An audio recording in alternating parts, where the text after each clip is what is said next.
If three boys try to sell you candy in Eldham Station, don't talk to them. Finale by u/magpie_quill. Mr. Warren, you have a visitor. I was at a different hospital, one close to home, but I still shuddered at those words. Who? Jake, it's me. The door opened. Sydney poked her head in. I tried to sit up, but the stiffness in my chest was difficult to fight against. No, don't move, Sydney said.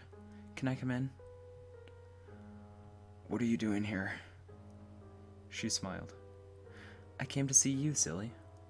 I've been worried sick. Sorry I couldn't come sooner. I never expected. Come in. If you need anything, just let me know, the nurse said, beginning to walk away. Thank you. Sydney walked in, closed the door behind her, and sat at my bedside. How are you doing? I let out a soft sigh. Better than last week. What happened? You won't believe me. None of the doctors do. Sydney frowned. What do you mean? Anger bubbled inside me. They're talking about putting me in a psych ward. I spat. Ever since I got admitted, and the police came to talk to the doctors, they're not listening to me anymore. What? Why? I averted my eyes and looked down at my hands, pale and scarred from thin lashing cuts. Because I told them a bunch of monsters that look like little boys are trying to kill me. I muttered. Sounds like bullshit, doesn't it? Sydney cocked her head slightly. I waited for her to agree with the doctors, to tell me in some roundabout way that I was crazy. But she didn't say anything. Sometimes I'd learned silence was the worst. It meant that I wasn't worth talking to anymore. Finally, she spoke. Tell me more. I looked up. You don't think I'm making this up? I don't know. I haven't heard the whole story yet. I sighed. I had been sighing a lot. Humor me. For the rest of the evening, I told Sydney about what happened. Inexplicably, she never questioned anything. Never questioned my sanity. At the end of it all, I took a deep breath. You don't believe me, do you? I believe you. I stared at her in shock. But when this is all over, you shouldn't go back to the hotel, or that area in general. It sounds like they're hunting you. You think so? Sydney snorted. Of course. Would you go back to the same place where you almost got murdered? Twice? Despite everything, I managed to crack a smile. You're right. After I get discharged, I'm looking for a new job. Emeldahm isn't a great place anyway. You said it yourself. I nodded. My shoulders, which I hadn't realized were tense, relaxed just a bit. Have you had dinner yet? I shook my head. It's too late for a brunch cafe, but I found a really nice Italian pizza place. Do you want to go? I'm not allowed to leave the hospital, I said glumly. Sydney grinned. She opened her purse and pulled out a slip of paper. Gateway Tech's got some strong connections in the medical industry. I pulled some strings. I stared at her. You didn't. Believe me, she said. I had to fight for it. I told them I'd be bringing you back by 8. I'm sure you could use a bit of fresh air. Sydney carefully helped me into the passenger seat of her SUV, then folded up the wheelchair that the doctors insisted I used and put it back. I breathed in the cool nighttime air. I'd forgotten how much I missed it. You know what you should have done? Sydney said, getting into the driver's seat and closing the door. She turned her key in the ignition, and the engine purred. What? Bother to get a driver's license? Do I look like I have the money to buy a car? You could take out a loan, she said. Get a better job with better transport, pay it off. I'm no financial advisor, but I'm sure there are lots of ways to get you into a better spot. My student debt is plenty for me, thanks. Add to that all my medical bills. Sydney grumbled something about biting the bullet and making the better decision. We turned into a freeway and sped down the nighttime road. Where is this pizza place anyway? You'll see. Is it far? You said we'd be back by 8. Yeah. Just sit tight and enjoy your outing, Mr. Warren. I watched the street signs for 10 or so minutes, until we took an exit to Emeldahm. I fidgeted uneasily in my seat. Sydney? This time, she didn't respond. I turned to look at her, but before I could speak again, my eyes wandered to the door where a cellophane Smarties wrapper had been discarded. No. Sydney, did you eat the Smarties? Suddenly, I had trouble breathing. Yes, Jacob, I did. I stared at her, fearfully. She smiled. Percy was a very sweet boy, she said. Walked all the way to the hotel to meet me while I was there. He asked me to help you come back to the station. She let out a childlike giggle. My stomach dropped. My hand crept to the door handle, but it wasn't like I could throw my broken body out onto the road and get anywhere. Stay with me, Sydney said. I'm taking you to your friends. This can't be happening. Sydney giggled again. I flinched. Look at you, she said, her face contorting and her voice warping into a terribly giddily sing-song. Can't wait to see us again? Percy? I swallowed. Percy. You're almost here. We'll be waiting for you. Get out of Sydney's head. I cried, though I feared it came out as more of a plea. Sydney, or rather Percy, burst into laughter. But I like her. She's smart. Dumb puppets will still act dumb, but smart puppets are so much fun. I grit my teeth. I was trembling in my seat. We took a turn at a four-way intersection, and the opening into the underground subway station swung into view. Standing at the top of the broken escalator were two small figures. The streets were deserted. There was no escape. No one to save me. Sydney stopped the car by the curb. The engine died, and silence reigned. Go see your friends, Jake, she said. I stared at the two boys waiting for me. Percy stared me down, smiling smugly. Aaron stood just within the threshold of the station, despite everything that had happened a week ago. He looked completely unscathed. I couldn't move. Sydney sighed lightly. She opened the driver's seat door and stepped out, then walked onto the sidewalk. Hey, don't! Percy stepped aside, puppeteering Cindy into the mouth of the underground. Aaron cracked his neck, and the back of his shirt began to bulge as his skin split open and shadowy tendrils unfurled. As quick as a viper striking its prey, the shadows shot forward and clamped themselves around Sydney's throat. I gasped. Aaron smiled, and his shadows began to squeeze. Percy held up his hand and curled his finger, beckoning to me. It was a threat, and it worked. I scrambled at my door and hauled myself onto the deserted city street. Let her go, I cried. Please, just let her go. Come here, Percy said. We missed you so much, Jacob. Step by agonizing step, I climbed onto the curb and hobbled to the entrance. Percy watched me struggle. Come on in. I pulled myself up onto the brick platform at the top of the escalator. I'm here. Now, let Sydney go. Aaron licked his lips. Did you miss us too, Jacob? Please. Slowly, the shadowy black tendrils withdrew, leaving black and blue marks on Sydney's neck. Sydney stepped back, her eyes glassy and her face emotionless. Let her leave, I told Percy. No, he said simply. Not until you come with us. What do you want from me? Dominique wants to see you. For what? Percy smiled, his hauntingly cold smile. I don't know. He said.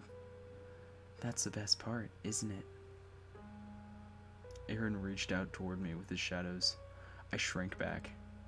It's you or her, He said softly. Come with us, Jacob. It took me all my willpower not to turn away and run as Aaron's shadows slithered toward me. The slimy black tongues slid around my neck, shoulders, and waist. Their cold touch sending waves of revulsion through me. The shadows tightened around me, and slowly I was lifted off the ground. Let's go. Aaron said. Dominique is waiting to talk to you. Dominique was a pale boy, with dark hair and dark eyes that quietly stared. As Aaron put me down before him on the floor of the underground station, I realized I had never once heard him speak before. Percy was giggling uncontrollably. If everything had happened so far hadn't already pushed me to the limit of how terrified I could be, his excitement would have. For a long moment, Dominique silently gazed up at me. His face was emotionless. I took a deep, shaky breath. What are you trying to do to me? Slowly, the edges of his lips crept up. Without warning, the world around us blurred into a haze of gray static. Percy and Aaron disappeared, along with the rest of the station. A heavy nausea set into my stomach, and the roar of blood filled my ears. Dominique stepped forward into the void. I heard him inhale, but when he spoke, his mouth didn't open. His voice, terribly young and soft, echoed in my mind. Hello, Jacob, He said. I've been waiting for you. I swallowed. What are you? His eyes curved into a smile. I am. Without warning, a crushing plane exploded in my head. An agonized scream tore through my throat, and I collapsed onto the gray static floor. I laid, gasping for breath. Quiet footsteps echoed around us. Little sneakers came into view. You have been quite unkind to my friends, haven't you? My tongue burned like acid as I forced out my words. They tried to kill me, I choked out. I just wanted to live, They have been lonely. Dominique said. Lonely for someone new to play with. I have been lonely, too. I raised my head to look at him. He smiled down at me. Join us, Jacob. No, never.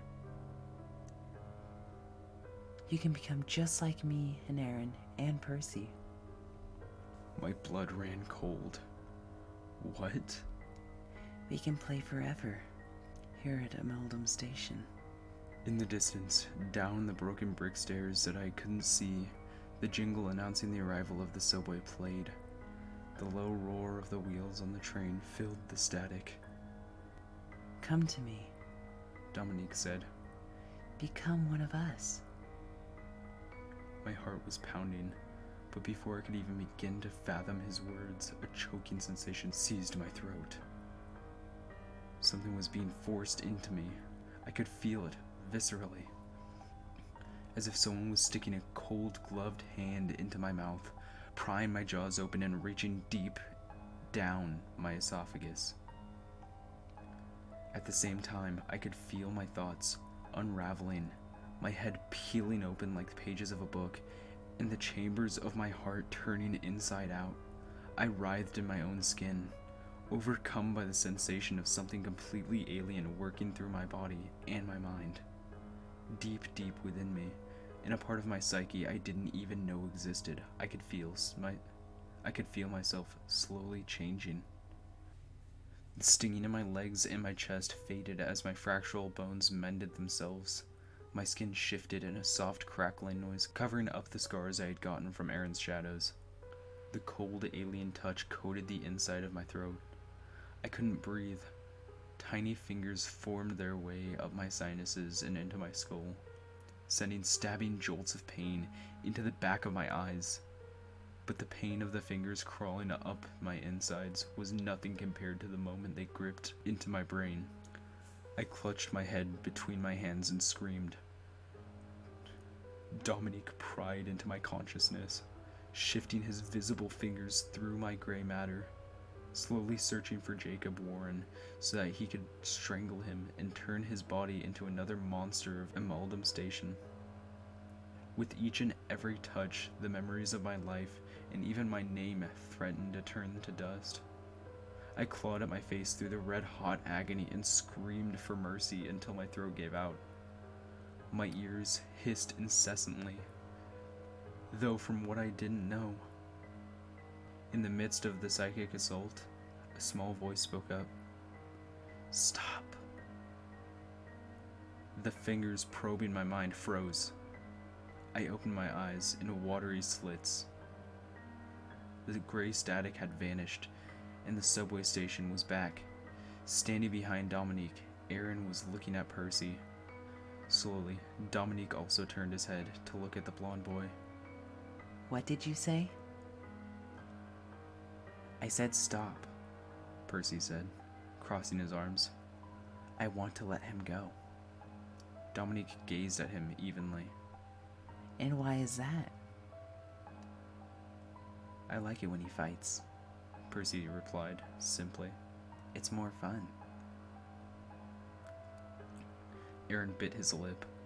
He ran his hands along the hem of his oversized t-shirt. Then he grinned. "I like it too." Dominique turned to look at them. Aaron flicked his tongue over his lips. "Besides, I'll never get to taste him if he's one of us." For a few moments, the station was silent. Then Dominique turned back to me and smiled. "It looks like my friends wish to keep you as Jacob Warren." I whimpered as the cold, invisible fingers pulled themselves from my brain and receded. The alien presence drained out of my body, giving me back what little motor control I had. My ragged breathing echoed down the station. "Perhaps I will let you go today." Dominique's voice morphed into a soft chuckle. "I will simply watch you from here. He said. Please, come play with us sometime." Aaron licked his lips. A stray shadow flicked across his face. "I can't wait. He said. If you don't come to see us, we'll come for you." "What do I do with the wheelchair?" Sydney asked. "Throw it away." Percy said. He looked at me. "Does this place have a dump?" I stiffly pointed to the curb. Sydney walked over to the garbage bin and unceremoniously shoved my folded wheelchair into it. "What about the hospital staff?" "I'll take care of it," Percy said. I swallowed. The small boy saw my apprehension and burst into laughter that echoed through the darkened apartment complex. "Your expression is priceless," He said. "You'd think I was about to kill every single one of your nurses or something." I fidgeted uneasily. Percy stopped laughing, and his eyes turned cold. "Believe me, Jacob, murder can be sloppy. I have much better ways to handle things like this." He turned to Sydney and smiled sweetly. "Thank you," He said. "You're free to go now." Sydney nodded and pulled the keys out of her car. "Bye, Jake." I couldn't bring myself to return to her farewell. We watched the tail light of her SUV slowly disappear into the night. "You said you would let her go if I went into the station," I said. Percy chuckled. "I never said that." "You..." "Besides, it doesn't work like that. Once you've become a puppet, you're a puppet forever." The night was frigid. The sickening void in my stomach grew. "She'll live a normal life," Percy said, dismissively. for the most part anyway. I only call on my puppets when I need to." He looked up at me and flashed his cold smile. You don't want to make me use her again, do you?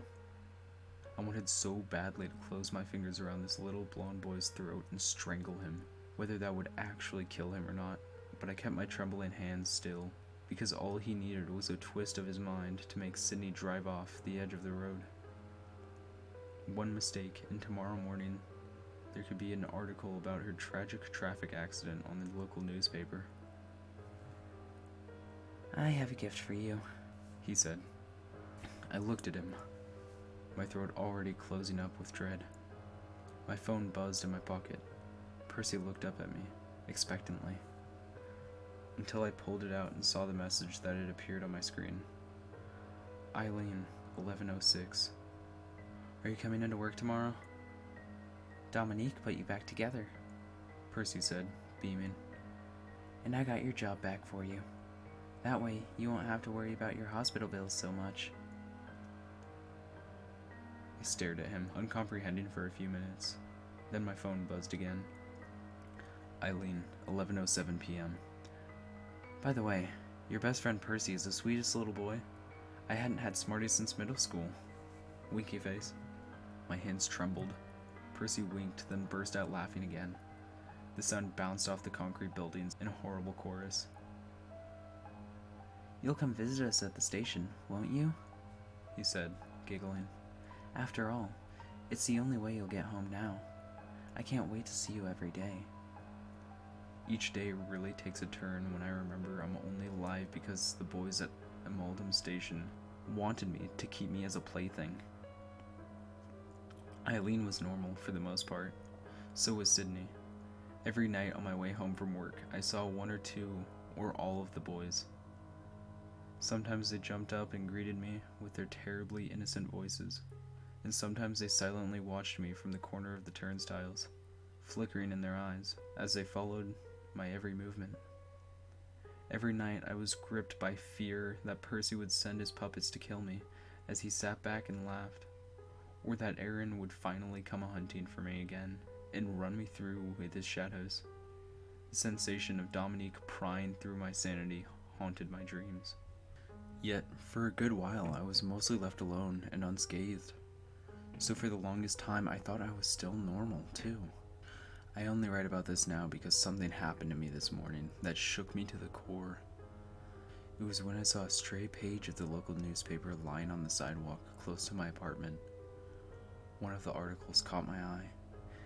Even though I couldn't have possibly read the tiny text from where I stood, it was almost as if I had simply gravitated to it. I picked up the paper and peered down at the bold black lettering. Emeldahm Station to be demolished. Before I could read any more, I felt my eyes swell in their sockets. Pure visceral pain lanced through my body, and I fell to my knees and screamed. The pain vanished as suddenly as it came. A kindly old man standing a few paces ahead rushed to my aid. I raised my head and looked around wildly, expecting the passerby to turn pale or run away, but they only stared at me with concern on their faces. That was when I realized that they had heard something different from the scream that I had heard, because the sound I'd heard escape my lips was the same monstrous, inhuman howl that Aaron had made as his body was crushed on the train tracks. As the old man helped me back up to my feet, I felt the scrapes from the pavement on my knees slowly knit closed, my skin crackling and shifting underneath my clothes. Hey guys, 4ShotBot here. I want to thank you for sticking around through these 3 parts of this amazing story. I found it really interesting and I really enjoyed reading it to you guys. And I plan to do more of these very soon. So I hope that you guys will stick around, subscribe if you want to see more creepypastas. And I want to do a special shout out to u/magpie_quill. I want to thank you for giving me permission to read this on my channel. And I want to thank you for writing this in general, because it was really fun reading. and I'm sure my subscribers will like it too. So if you guys want to, I want to ask you guys to please go support the author of these stories, because they are writing more stories. It's not just these three. So please go check them out, and thank you for sticking around. I hope to see you guys in the next video. And if you want to see me play video games, that type of stuff, go check out my main channel in the description below. And if you want to join my Discord, go check that out. It's in the description below as well. And I hope to see you guys in the next video.